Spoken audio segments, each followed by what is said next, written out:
Ouverture aujourd'hui de la deuxième session ordinaire du Conseil économique et social. Paul Biogimba, le président de cette institution, a donc annoncé les grands thèmes qui vont marquer l'activité des conseillers économiques et sociaux en présence du Premier ministre, chef du gouvernement. Et puis, le sucre se fait de plus en plus rare à Libreville. Cette denrée alimentaire de première nécessité manque cruellement chez les boutiquiers des quartiers de la capitale gabonaise, contrairement aux grandes surfaces qui ne désemplissent pas de ce produit précieux. La rédaction de Gabon Télévision a donc voulu en savoir un peu plus sur la pénurie qui frappe les petits commerces de la capitale gabonaise. Mesdames, Messieurs, bonsoir et merci de choisir Gabon Télévision pour vous informer. Vous êtes naturellement les bienvenus. En ouverture, le début de la deuxième session ordinaire du Conseil économique et social, en présence du Premier ministre, chef du gouvernement, Raymond Ndongsima. C'était ce matin à Libreville. Il faut dire que le président de l'institution, Paul Biogimba, a donc annoncé les thèmes sur l'évaluation de l'activité pendant l'intersession et notamment les collectivités locales qui vont donc constituer les grandes attractions des travaux des conseils économiques et sociaux tout au long de ces 15 jours des assises. Frédéric Alogo, c'est ça, et Idriss Mungala pour le compte-rendu. Le Premier ministre, chef du gouvernement, Raymond Ndongsima, assistait à l'ouverture de cette deuxième session ordinaire du Conseil économique et social de l'année 2013 qui a eu lieu ce premier mardi ouvrable du mois de septembre 2013. En ouvrant les travaux, le président du Conseil économique et social, Paul Biogimba, a indiqué les thèmes concentrés sur l'évaluation de l'activité pendant l'intersession et le deuxième concerne les collectivités locales. Le premier point concerne l'évaluation de l'activité pendant l'intersession, c'est-à-dire depuis le 8 mars 2013, il y a quasiment 6 mois, et les suites à y donner. Nous avons retenu comme deuxième thème un thème qui traite des collectivités locales, les élections y relatives étant prévues dans quelques mois. Dans l'avenir en confiance, projet de société du président Ali Bongo Ondimba, la décentralisation constitue à elle seule un axe majeur. Récemment, de nouvelles lois ont été adoptées par le Parlement pour réajustement, adaptation et applicabilité.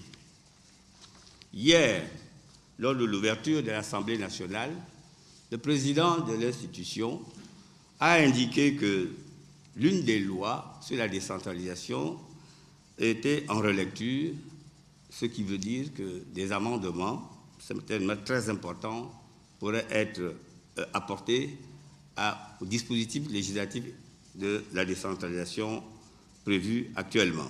Le troisième thème porte sur la responsabilité sociale des organismes et en particulier la responsabilité sociétale des entreprises, celles qui sont implantées au Gabon de toute taille, petites, moyennes et grandes, et qu'elles soient publiques ou privées.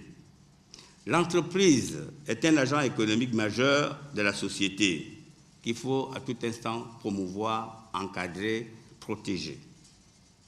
Son action au départ bénéfique parce que procurant emploi, expertise professionnelle, bénéfices, bien-être, ne doit pas être assombri par des aspects collatéraux négatifs ou néfastes, volontaires ou involontaires. La responsabilité de l'entreprise est telle qu'il convient désormais de l'encadrer, de la codifier, de la réglementer, bien entendu, sans l'étouffer. Les conseillers membres de l'institution auront, pendant les 15 jours de notre deuxième session, à cœur d'essayer de cadrer cette responsabilité en ayant à l'esprit au moins les 5 principes suivants qui ne sont pas exclusifs. D'abord, l'optimisation économique et la préférence locale, la bonne gouvernance, la concertation et le développement communautaire, le respect des droits humains et de la diversité culturelle, le respect de l'environnement et de la biodiversité. Pendant 15 jours, les conseillers membres de l'Assemblée du Conseil économique et social feront le maximum d'efforts pour que les avis et recommandations soient émis sur chacun de ces thèmes pour une exploitation rapide au bénéfice des Gabonaises et Gabonais. La finance en bonne place également dans cette édition d'information avec SIAT Gabon qui effectue son entrée en bourse et notamment à la BVMAC. C'est la bourse des valeurs mobilières d'Afrique centrale. La cérémonie de cotation, il faut le dire, a eu lieu ce matin au siège de l'institution en présence des hautes autorités de notre pays. Le compte-rendu et notamment les temps forts de cette cérémonie avec Tassena Minko et Richard Evindi Mbumba. Au siège de la Bourse des valeurs mobilières de l'Afrique centrale, le Premier ministre, chef du gouvernement, les présidents du Sénat et du Conseil économique et social, les membres du gouvernement et les chefs de mission diplomatiques et consulaires. L'instant est solennel. Il s'agit de la cérémonie d'introduction en bourse des actions de l'entreprise SIAT Gabon à la BVMAC, l'institution qui œuvre au développement du marché financier de l'espace CEMAC. La présence de tous et de toutes ici ce matin témoigne de l'importance de cet événement. La cotation des actions de l'entreprise SIAT Gabon est en effet une première. Elle marque une nouvelle avancée dans la mise en place du marché financier régional. Il me plaît de rappeler que la création de la BVMAC est le résultat d'une décision prise en juin 2003 par le chef d'État de la CEMAC. L'objectif était et reste de doter la sous-région d'un outil performant et moderne pour financer le développement et l'intégration communautaire. SIAT Gabon, l'entreprise agro-industrielle, est donc la première société à introduire son capital social en bourse. La direction générale s'en félicite. Nous nous félicitons de la participation massive de plus de 850 Gabonais individuels qui sont dorénavant copropriétaires de notre société. De la partie offerte au public, 17% a été souscrite pour un montant de 5,5 milliards de francs CFA. Nous sommes d'avis que l'émergence d'un pays passe par l'épargne qui est investie dans le pays à travers un marché financier qui finance le développement. Ainsi, les citoyens prennent activement part au futur développement de leur pays. Si l'État assure que le cadre et l'environnement des affaires est stable et attractif, le reste suivra naturellement. L'entrée de SIAT Gabon dans l'histoire de la BVMAC, en passant d'une économie de production à une économie financière, est un moyen d'émancipation économique de notre pays. C'est l'occasion pour nous tous d'honorer la vision partagée des chefs d'État de la CEMAC, soucieux de mettre en place un marché boursier communautaire efficient, capable de suppléer à la raréfaction de l'aide financière extérieure et utile à la levée de fonds nécessaires au financement des besoins croissants de nos États et nos entreprises. Nous veillerons à ce que les dispositions fiscales incitatives applicables aux opérateurs cotés à la BVMAC, contenues dans le règlement CEMAC, soient bien prises en compte pour l'émetteur et les nouveaux actionnaires.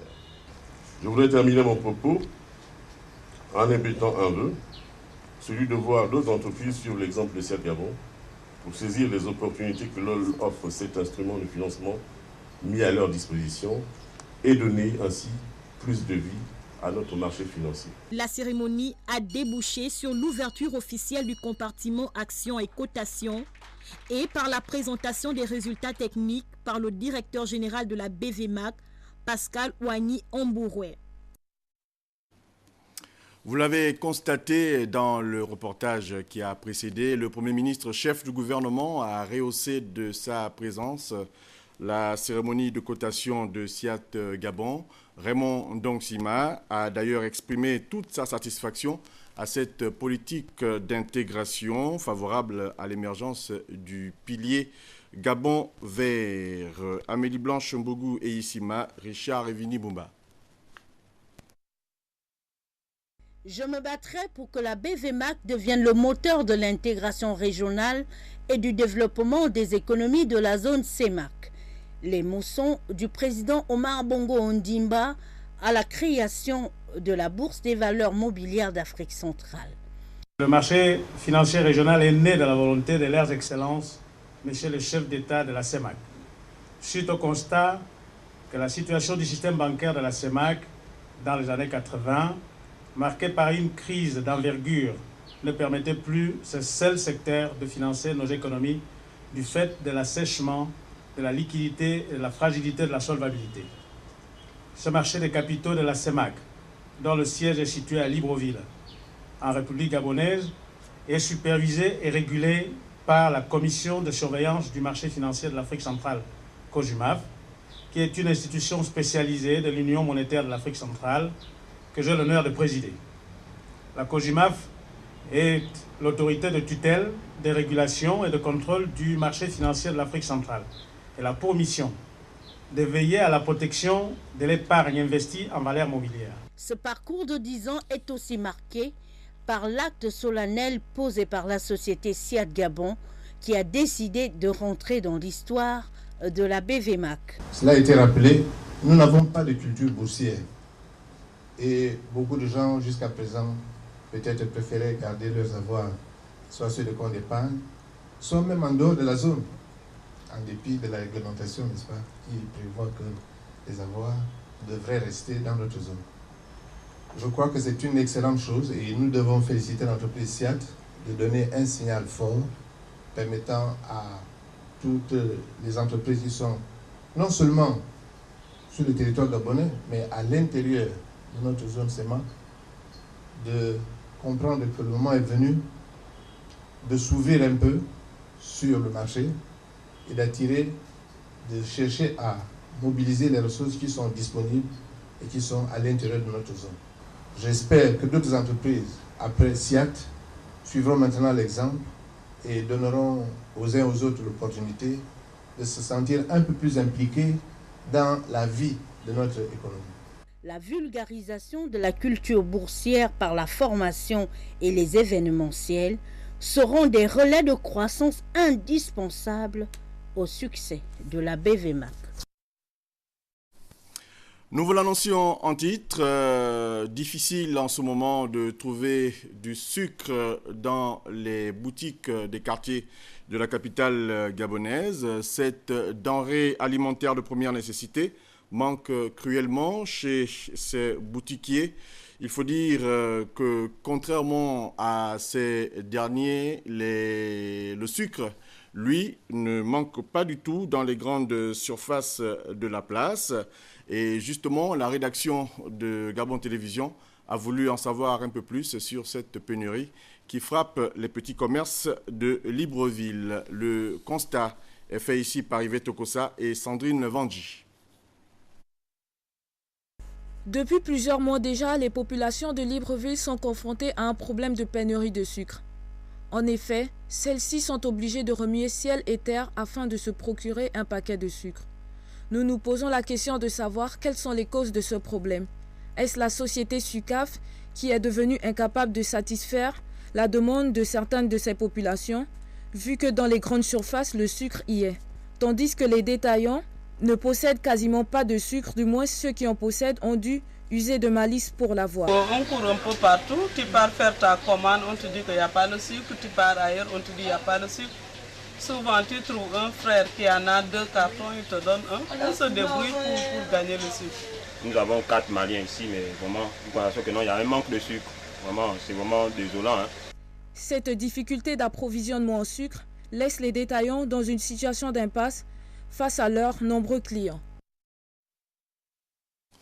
La réaction des responsables de la société SUCAF est toujours attendue pour quelques explications liées à cette pénurie.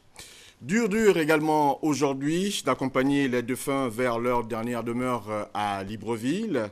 Pour cause, la capitale gabonaise manque cruellement d'un cimetière municipal digne de ce nom. L'actuel site de Lalala présente un visage d'une véritable saturation, alors que celui de Mindoubé se trouve tout simplement abandonné aux hautes herbes et aux reptiles. C'est le constat d'Edgar Kaba, Joseph Biogué, Gérard Miondou et Jean-de-Dieu Mamboundou. Ce n'est pas une forêt, ne vous y trompez pas. Nous sommes ici au cimetière de Mindoubé, qui est depuis belle lurette envahi par de hautes herbes et d'ordures de toutes sortes. Il y a de l'herbe, il y a des, comment on appelle ça, même des tombes qui sont superposées, et je pense que ce n'est pas du tout normal. Peut-on parler d'insouciance ou de négligence en pareilles circonstances? Des slogans tels « Libreville, ville belle et propre » semblent s'effriter face à cette situation de chaos. Comme pour dire, le respect à l'endroit de nos morts peut être relativisé. Du côté du cimetière de Lalala, une fois sur les lieux, les agents ont exposé une fin de non-recevoir. Motif, sur ce site, les tombes sont déjà proches de la route. Certaines personnes qui ont requis l'anonymat parlent de superposition d'enterrement par là. Un constat alarmant qui repose avec acuité l'épineux problème d'absence de cimetière à côté de celui du déficit criard d'entretien de ce qui existe déjà à Libreville.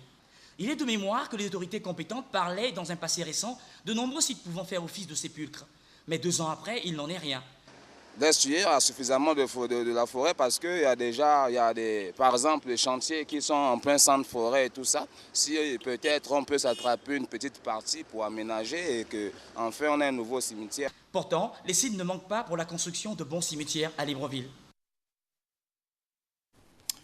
Et puis, le directeur général du Fonds national d'aide sociale, structure placée sous tutelle du ministère de la Famille et des Affaires sociales, vient donc de lancer les activités de ce fonds. Aider les personnes démunies. Le fonds vient donc d'assister le collectif des personnes handicapées, ici même dans la capitale gabonaise. Moussa Nzengi Boussougou, Jean-Pierre Moussouami. Le Fonds national d'aide sociale, FNAS, est un établissement public à caractère administratif créé par décret et placé sous la tutelle technique du ministère de la Famille et des Affaires sociales. Yvon Njoy, directeur général. Ces missions, c'est principalement recueillir et centraliser toutes les ressources nationales et internationales liées à l'aide sociale. C'est dresser les demandes d'aide sociale, statuer sur ces demandes d'aide sociale, donc attribuer et distribuer de l'aide, et soutenir le soutien à l'autonomisation des bénéficiaires de l'aide sociale. Doté de la personnalité juridique et jouissant de l'autonomie de gestion administrative et financière, le FNAS est l'organe exclusif de mise en œuvre de la politique d'aide sociale du gouvernement.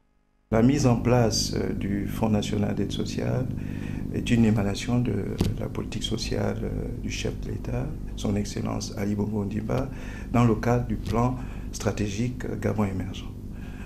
La tenue des 2 conseils d'administration, celui du 23 juillet d'une part et celui du 13 août d'autre part, marque là le début officiel du démarrage des activités du Fonds national d'aide sociale.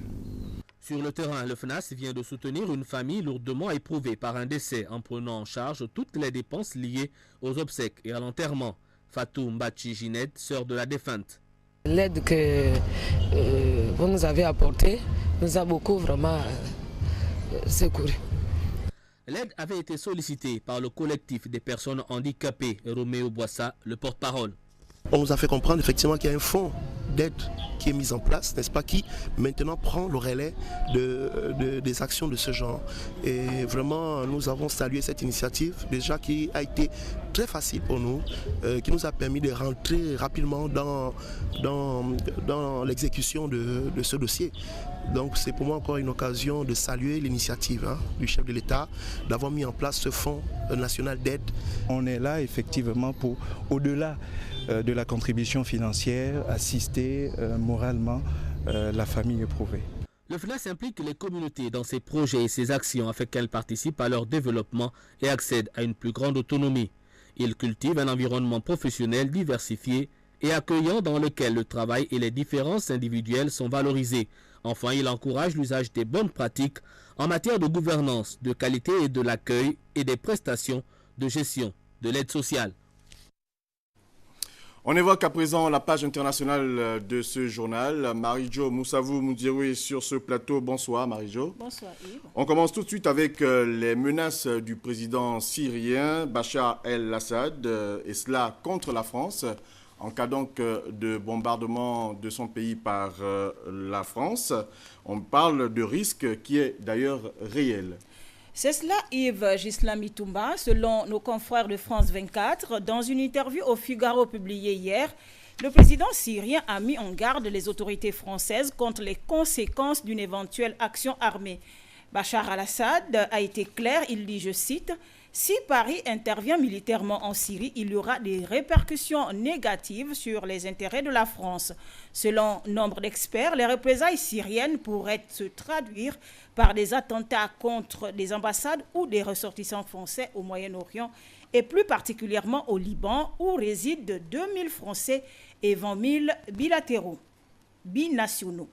De son côté, le président français François Hollande a affirmé aujourd'hui que Paris prenait toutes les dispositions face à la menace terroriste. Un petit rappel, notamment au Sénégal, avec le gouvernement d'Aminata Touré qui est désormais connu. Il est très politique, selon donc les observateurs, et cela pour un souffle nouveau. Un absent de taille, Youssou N'Dour, qui n'est plus ministre de la Culture. C'est cela, Yves. Aminata Touré, qui remplace à la tête du gouvernement sénégalais le technocrate et ex-banquier Abdoul Mbaye, a formé une équipe de 32 membres. Le gouvernement est plus politique dans la perspective des élections municipales prévues en mars prochain. Globalement, l'équilibre avec les alliés de la coalition Benno Bokk Yakaar est ainsi maintenu. Le Parti socialiste, l'Alliance des forces de progrès, la Ligue démocratique et le Parti de l'indépendance et du travail conservent ainsi leur quota de portefeuille. La nouvelle chef du gouvernement, Aminata Touré, aura également des problèmes structurels à régler. Diversifier l'économie, améliorer la situation des Sénégalais en matière d'emploi et d'accès à l'énergie, permettre de faire reculer le taux de pauvreté qui frappe près de 13 millions de ses concitoyens. En économie, Nokia jette l'éponge. L'équipementier vend donc ses téléphones mobiles au géant américain Microsoft. Numéro 1 des ventes de téléphones portables pendant 14 ans, Nokia a subi des pertes importantes dès 2011. Il a été détrôné par le coréen Samsung et l'américain Apple, surtout dans le domaine des smartphones. Depuis, la direction ne voit pas la fin du tunnel. Avec cette vente, Nokia poursuit une stratégie historique, savoir prendre un nouveau départ. On termine avec ce communiqué. Retour au Gabon, le ministère de l'Éducation nationale informe, donne une bonne nouvelle d'ailleurs. C'est cela. Le secrétaire général du ministère de l'Éducation nationale, de l'enseignement supérieur et technique, de la formation professionnelle et de la recherche scientifique, chargé de la culture, de la jeunesse et des sports communique, en vue de faire procéder par la Direction générale des ressources humaines au traitement des dossiers d'intégration à la fonction publique des lauréats des promotions 2013 de leurs établissements respectifs. Il est demandé aux chefs d'établissement ci-dessous énumérés, en collaboration avec les directeurs centraux des personnels de leur secteur, de bien vouloir faire déposer à la Direction générale des ressources humaines les dossiers des 10 lauréats au plus tard vendredi 6 septembre 2013 à 18h. Il s'agit des établissements suivants: ENES, N7, ENI, INJS, ENAM. Tout dossier incomplet sera systématiquement rejeté. Les chefs d'établissement concernés sont tenus de se conformer à la date butoir indiquée ci-dessus. Les dossiers de candidature devront être constitués des pièces suivantes: une demande manuscrite adressée à Madame le ministre du Budget, des Comptes publics et de la Fonction publique, un acte de naissance légalisé, une copie légalisée de la carte nationale d'identité ou autre pièce d'identité nationale, un curriculum vitae, des copies légalisées des diplômes, un certificat médical datant de moins de 3 mois, un extrait de casier judiciaire datant de moins de 3 mois, 2 photos d'identité. Le communiqué est signé du secrétaire général adjoint du ministère de l'Éducation nationale, Dr Nicole Christiane Asselé. Merci Marie-Jo, on vous dit demain 20h sur le plateau de Gabon Télévision. On parle encore une fois des journées économiques du Wellington. Nous sommes bien dans la province septentrionale du Gabon et cette organisation de 2 concours, à savoir le G9 vert et l'art culinaire traditionnel de cette province. L'objectif poursuivi ici est bien sûr de revaloriser l'agriculture, mais surtout les mets du terroir en voie de disparition. C'est ce que nous rapporte David Soumeya, Olivier Antonio de la presse de la primature. 4 critères étaient de mise pour ce concours G9 vert, à savoir le respect de la biosécurité des exploitations agricoles, la qualité des exploitations et leur rendement, l'identification du promoteur ou de l'exploitant, puis l'observation spécifique sur l'approche associative, ainsi que la stratégie de l'exploitation et la qualité des produits. Au total, 3 exploitants ont été primés. Le premier prix a été décerné à Valentin Ban du département du Wolé pour sa production basée sur la banane, le manioc et l'ananas. Je suis un homme ambitieux. Je veux aller plus loin, pas là où je suis. Parce que j'ai vu que je ne vis que de l'agriculture. Et les Gabonais qui ne travaillent pas peuvent aujourd'hui suivre mon exemple.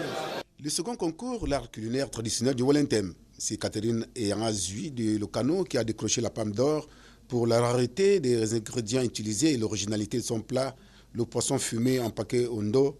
L'ondo, un fruit sauvage dont la texture est proche du concombre. Ça me rend heureuse d'avoir un prix comme ça devant tout le monde. Et devant mes enfants, tous mes parents. Et devant monsieur le Premier ministre. On se prépare pour l'avenir de nos enfants et que nos enfants n'oublient pas la traditionnelle. Le deuxième prix est revenu à Blanche Ntam du département du Wolé pour la présentation et la succulence de son mets, une poule du village à la citronnelle arrosée de boissons de jus de citron. Tandis que le troisième prix a été décerné à la SOFAG, Solidarité des femmes autonomes du Gabon du département d'Intem, pour l'originalité du plat proposé, l'onkona, la pâte de manioc parfumée au bourgeon du palmier. Très belle initiative donc à l'occasion de ces journées économiques du Wellington. En séjour justement dans la contrée, Raymond Dongsima, élu PDG et fils donc de cette contrée, était l'hôte des populations de Meka Bilossi, village situé à une vingtaine de kilomètres d'Oyem dans le district d'Akam et Satouk. Raymond Dongsima s'est donc rendu au village Indama Essangui, sa circonscription électorale, pour se faire enrôler. David Soumeya, Olivier Antonio. Ici, à Mekabilossi, village situé à une vingtaine de kilomètres d'Oyem, dans le district d'Akamisatouk, Raymond Dongsima a reçu un accueil chaleureux des populations, ravis de voir leur illustre fils. Au nom des populations, le notable Antoine Obama a saisi l'opportunité pour rendre un vibrant hommage au chef de l'État Ali Bongo Ndimba pour la nomination d'un ressuscitant de leur province à la prestigieuse fonction de Premier ministre. En réponse à toutes les marques de sympathie et d'amour adressées en sa personne, Raymond Dongsima a dit qu'il n'était pas le Premier ministre du Wellington, mais de toute la République. Actualité oblige, l'élu PDG du canton qui a expliqué aux uns et aux autres les enjeux de l'enrôlement qui ne se résument pas non seulement aux élections qui pointent à l'horizon, mais aussi à la reconstitution du fichier d'état civil de notre pays. Joignant la parole à l'acte, Raymond Dongsima, élu du PDG du canton qui et sa famille se sont rendus au village Ndame Sangui, sa circonscription électorale, pour accomplir cette opération d'enrôlement.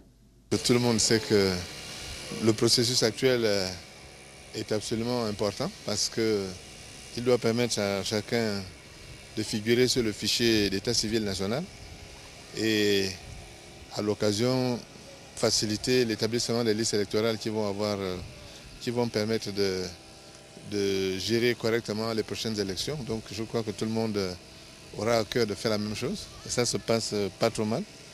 Je n'ai pas passé trop de temps, donc je pense que c'est une bonne affaire. Notons que l'enrôlement permet de protéger et de sécuriser l'identité, de garantir l'exercice de tout citoyen de ses droits civiques et de contribuer à la modernité du Gabon. À Bifoun, dans le département de la Banga-Bin, là-bas, notamment c'est dans la province du Moyen-Ogooué, l'honorable Paul Ndongema a réuni les jeunes de la contrée afin donc de les encourager à s'enrôler massivement. Il en a également profité pour édifier ces derniers sur l'importance de la biométrie dans le processus électoral de notre pays. Ce sera donc en novembre prochain. Jean-Augustin Zengui et Peter Manfumbi, compte rendu. Dans la foulée de la célébration des festivités marquant les 53 ans de l'accession de notre pays à la souveraineté internationale, ici à Bifoun, Paul Ndangema, député du 2e siège de la Banga Binié, a réuni les jeunes de sa circonscription politique afin d'échanger sur les questions de l'heure. L'enrôlement qui, au-delà de l'aspect purement politique, constitue un acte citoyen et la participation de la jeunesse dans le processus électoral était au menu des échanges. J'ai sensibilisé les jeunes, j'ai reçu les jeunes pour les mettre devant leurs responsabilités. Car quand on parle de relève, mais la relève se prépare déjà aujourd'hui. Donc j'ai sensibilisé les jeunes, non seulement pour les échéances électorales qui arrivent, puisque le président de la République, le président du Parti démocratique gabonais, a dit que les femmes, à chaque élection, les femmes et les jeunes doivent être représentés à 30%. Et pour coller à la politique de partage prônée par le chef de l'État Ali Bongo Ondimba, Paul Ndangema est venu en aide à l'église Saint-Joseph de Belabanga et à la chapelle protestante de la localité par la remise des matériels de construction devant permettre de refaire les toitures de ces temples de Dieu. Stéphane Koumba, c'est le délégué CLR au 3e arrondissement de Libreville. Il était récemment en visite à Kingele, quartier donc de la capitale gabonaise. L'idée là-bas était d'édifier les populations sur l'enrôlement, mais également les prochaines élections locales. Le compte rendu d'Yvo Yono.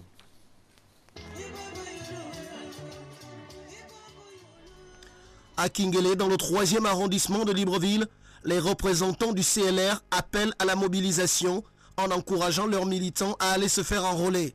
À mi-parcours, après 2 semaines, il était quand même évident aussi que nous fassions l'évaluation, n'est-ce pas, de ce que les militants ont pu faire sur le terrain et aussi dire à nos papas quel est l'intérêt que nous accordons, n'est-ce pas, à cette opération, quels sont les enjeux de cette opération, quelles sont les attentes du CLR face aux populations pour ce qui est, n'est-ce pas, de cette opération.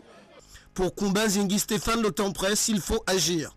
Ceux-là qui ont des pièces qui sont conformes, n'est-ce pas, à la loi et dont la difficulté majeure n'est tout autre que l'achat des timbres. À ce niveau-là, le CLR interviendra pour apporter leur participation, n'est-ce pas, à ces camarades-là qui manquent, n'est-ce pas, de moyens. Conformément à la position du président Jean-Boniface Assélé, patron de ce parti membre de la majorité républicaine, sur le terrain, les différentes équipes font passer le message. En sa qualité de délégué provincial, dans l'estuaire, Koumba Zingi Stéphane édifie les siens sur les grands enjeux de l'enrôlement. Nous avons constaté que les gens ne se bousculent pas encore devant les centres de vote et que, ma foi, il serait plus que judicieux de se faire enrôler parce que l'opération d'enrôlement n'est pas seulement celle qui va permettre aux Gabonais et aux Gabonaises de participer au vote lors de des prochaines échéances électorales, mais également cette phase d'enrôlement permettra aux Gabonais qui sont sur le territoire national de pouvoir figurer sur le fichier de l'état civil. À l'approche des futures consultations électorales, les responsables du Centre des libéraux réformateurs ont recommandé à leurs militants la fidélité et l'efficacité dans l'action pour des lendemains meilleurs pour leur parti. Comme tout fils. Une note de sport pour la fin de cette édition d'information avec ce tournoi de football au quartier Alibandeng. Nous sommes en plein cœur de la capitale gabonaise Libreville. Là-bas, le tournoi de football a été rehaussé par la présence de plusieurs élus locaux, comme nous le confirme ici Raïssa Lormeza. La deuxième édition de la Coupe Pierre Losongoy a réuni au stade Alibandeng joueurs et supporters du cuir à l'initiative du collectif d'Alibandeng. L'objectif est de réunir les jeunes et les grands autour du football et autour du social aussi. Habitant du quartier et invité d'honneur à ce rendez-vous sportif, le docteur Gabriel Malonga, élu local, et la ministre Ida Assenoué ont manifesté par un don d'équipements sportifs leur encouragement à cette initiative. Le collectif avait adressé une requête à Madame le ministre par ma modeste personne et Madame le ministre, avec le cœur de maman, a donc offert un équipement, voilà, 18 maillots, 18 shorts, 2 paires de gants, 18 chasubles. Je suis très heureuse de me retrouver parmi vous. Je voudrais souhaiter que vous poursuiviez dans ces activités ludiques et des activités saines pour le corps et pour l'esprit. À un moment où on déplore fortement la dépravation des jeunes dans l'alcool, dans la drogue. En levée de rideau, Piscine FC en rouge recevait Canal+ en blanc. Sur un jeu anti-sportif au bout de quelques minutes, dans la surface des rouges, le pénalty est accordé à Canal+, et c'est Serge Mbagou qui ouvre le score pour le compte des Blancs. Score à la mi-temps, 1-0. À la reprise, Canal corse l'addition en inscrivant dès la 15e minute de deuxième période le deuxième but. Puis plus tard, le troisième but. Piscine FC subira donc son adversaire du jour. Score final 3-1. Les acteurs. Il faut impérativement une victoire pour essayer de rester dans la course, dans la qualification. Ouais, c'est mérité, complètement mérité. Nous, on est venus pour remporter, on remportera par 3. Cette année, nous avons pensé élargir le tournoi à tout le siècle, sinon pratiquement l'arrondissement. Et nous souhaitons faire plus l'année prochaine. 6 équipes sont engagées dans cette compétition qui prend fin le 8 septembre prochain. Cette brève sportive pour la fin et on va la chercher en Europe avec le marché des transferts, encore appelé Mercato, qui s'est donc achevé hier avec l'arrivée de Mesut Ozil à Arsenal pour 50 millions d'euros et celle de Gareth Bale au Real de Madrid pour près de 100 millions d'euros. Voilà qui met donc un terme à ce journal coordonné par Tassela Miko et Ludwine Cavou. La réalisation était celle de Don Philippe Mba et de toute l'équipe d'antenne qui se joignent à moi pour vous souhaiter une bonne soirée sur Gabon Télévision. À demain, 20h.